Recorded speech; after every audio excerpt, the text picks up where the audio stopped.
საქართველოს პრემიერ-მინისტრის ირაკლი კობახიძის მიერ მედიკამენტებზე ხელოვნურად გაზრდილი ფასების შესახებ გაკეთებულ განცხადებას საფთიაქო ქსელში ნაწილი წამლების გაიაფება უკვე მოყვა, რასაც გურჯაანში გამოკითხული რესპონდენტებიც ადასტურებენ. ნაწილობრივ დაკლებულია და უმჯობესია რომ ძალიან იმათ დააკლონ უფრო მეტად დააკლო რომ შეწყვეს პენსიონერი რომ იყიდოს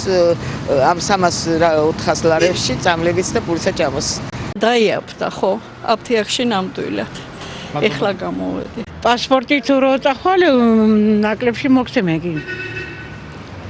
ნაკლებში მოგცემენ ანუ დაიაფებული კი დაიაფებულია ცოტა არავისას არ არის დაიაფებული ისე ვის ფასებია რავი ალბათ ახალი წლების შემდეგ დაიაფებენ ძალიან კარგია უნდა წამოვიდეს აბა რა უნდა ქნას პენსიონერმა რომელერთმა შეიძლება რომ ამხელა წამლები ვიყიდოთ ყოფილიყოს დაიაფება ხალხი თვინ ჯანმრთელობა წამლებზე პროდუქტზე და სულ ყველაფერზე